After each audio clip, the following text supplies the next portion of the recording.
एल्विश भाई सांप के जहर की तस्करी करते हुए पकड़े गए। ये जो न्यूज है तुमने सुनी होगी। वीडियो शुरू होने से पहले एक बात बता देता हूँ कि जो न्यूज है या फिर जो एक्यूजेशंस लगे हैं एल्विश यादव के खिलाफ, वो अब तक सिर्फ एक्यूजेशंस ही हैं। उनके ऊपर इन्वेस्टिगेशन चालू है। अब तक ये साबित नहीं हुआ है कि एल्विश यादव इस तरह की कोई भी हरकत कर रहे थे। तो एल्विश यादव के जो हेटर्स हैं वो ज्यादा खुश ना हो। बाकी आज की बैठक में इसी मुद्दे पर चर्चा करेंगे और बाकी ये जानेंगे कि कौन लोग हैं जो सांप के जहर का नशा कर रहे हैं। मैंने इससे पहले सुना था कि लोग सांप से कटवा लेते हैं थोड़ा हाई होने के लिए, बट मुझे लगा वो मजाक की चीज है, बट लोग वाकई में ऐसा करते हैं। तो सबसे पहले एल्विश यादव पे जो एक्यूजेशंस लगे हैं उसके ऊपर बात करते हैं। जो मेनका गांधी हैं, ये भाजपा से जुड़ी हुई हैं और लोकसभा की एक मेंबर भी हैं। इन्होंने ही ये एलिगेशंस लगाए हैं एल्विश यादव के ऊपर। इनका एक एनजीओ है पीपल फॉर एनिमल्स करके। इस एनजीओ की काफी कोशिश रहती है कि जो भी जानवर वगैरह हैं उनके साथ सही व्यवहार करा जाए, उन्हें रेस्क्यू किया जाए। तो अब ये सारी बात क्या हुई कि ये जो एनजीओ है इसी के एक मेंबर हैं गौरव गुप्ता। अब इन्होंने एक ट्रैप बिछाया। बेसिकली जो ड्रग्स की डीलिंग होती है वहां पर एक ट्रैप बिछाया जाता है पुलिस के द्वारा या फिर किसी भी व्यक्ति के द्वारा जो पुलिस के साथ काम करता है। तो इस ट्रैप के अंदर क्या होता है, ये लोग डीलर को फोन करते हैं और कहते हैं कि जो ड्रग्स है या फिर जो सब्सटेंस है ये हमें चाहिए। अब डीलर बड़े खुश होकर कहता है कि हाँ भाई साहब मिल जाएगा,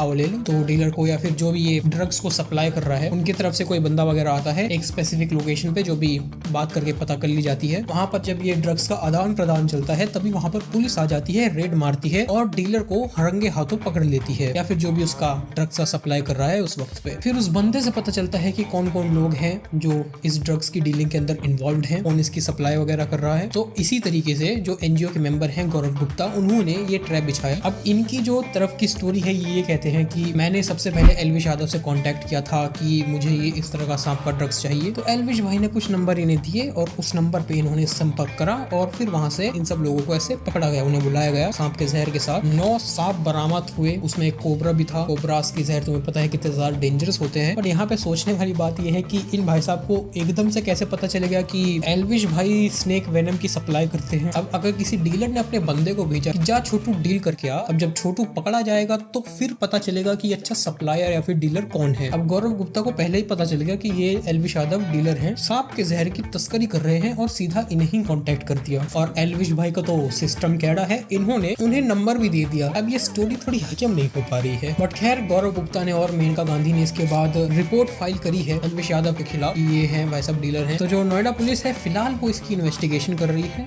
रिजल्ट कुछ अब तक आया नहीं है। इन्वेस्टिगेशन का रिजल्ट अगर आता है तो उसके ऊपर मैं एक अपडेटेड वीडियो ले आऊंगा। तुम लोग चैनल को सब्सक्राइब कर सकते हो उसके लिए। बाकी पर्सनली मुझे नहीं लगता एल्विश यादव कुछ इस तरह की हरकत करेगा, बिकॉज लाइक इस तरह की हरकत पहले तो कोई वो इंसान करेगा जिसके पास पैसे की कमी हो। आई डोंट थिंक उसके पास पैसे की कमी है, तो मुझे नहीं लगता एल्विश यादव इस तरह के काम करेगा। बट अब जो भी इन्वेस्टिगेशन का रिजल्ट होगा वो मैं तुम्हें बता दूंगा। अब ये देखते हैं कि कौन लोग हैं जो सांप से कटवा के हाई हो रहे हैं। तो जो रेव पार्टीज होती हैं वहां पर लोग इस तरह की हरकत करते हैं। तो एल्विश यादव पे जो एलिगेशन लगी थी वो इसी की लगी थी कि जो एल्विश यादव है वो रेव पार्टीज करवाते हैं और वहां पर स्नेक बाइट्स को और स्नेक वेनम को एज अ ड्रग यूज किया जाता है, जो कि एल्विश यादव ही प्रोवाइड करवाते हैं। तो ये बेसिकली पूरी एलिगेशंस थी। बाकी जो रेव पार्टीज होती हैं वो बेसिकली वो पार्टीज होती हैं जो थोड़े दूर दराज के इलाकों में होती हैं, जैसे कहीं दूर किसी का फार्म हाउस वगैरह हो, वहां पर पार्टी होती है। ये पार्टी यूजली रात 12 बजे के बाद शुरू होती है और सुबह तक चलती है और इसके अंदर बहुत ज्यादा लाउड म्यूजिक का इस्तेमाल किया जाता है, ड्रग्स वगैरह का इस्तेमाल किया जाता है और बेसिकली लोग टूल होके नाचते हैं। इन पार्टीज की जो शुरुआत है वो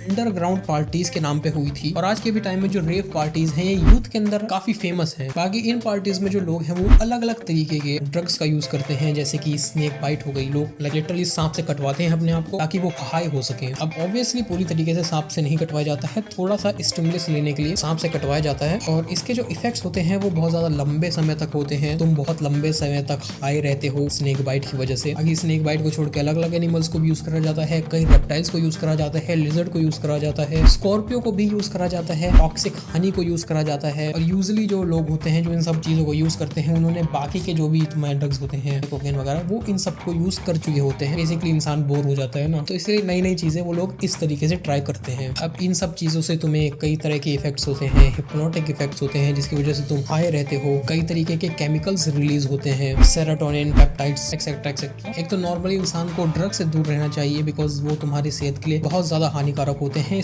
और स्पेशली इस तरीके के लाइक तुम स्नेक बाइट्स करवा रहे हो, कुछ उल्टा सीधा हो गया, कुछ ज्यादा जहर चला गया तो तुम्हें पता है कि वो चीज लाइफ थ्रेटनिंग हो सकती है। तो इस तरह की चीजें तो तुम ट्राई ना ही करो, वही अच्छा है। बाकी मेनका गांधी ने ये कहा है कि जो क्राइम है ये ग्रेड 1 लेवल का क्राइम है और इसकी जो सजा है वो अप टू 7 ईयर्स तक हो सकती है। बिकॉज जब तुम कोबरा से ऐसे जहर निकालते हो तो जहर निकालने के बाद कोबरा मर जाता है। तो ये काफी हेनियस क्राइम है। बाकी आज की बैठक में इतना ही। इसकी एक अपडेटेड वीडियो जो भी आएगी वो मैं अपने चैनल पर डाल दूंगा, तुम लोग सब्सक्राइब कर लेना। आगे मैं तुमसे मिलता हूँ अब अगली बैठक में।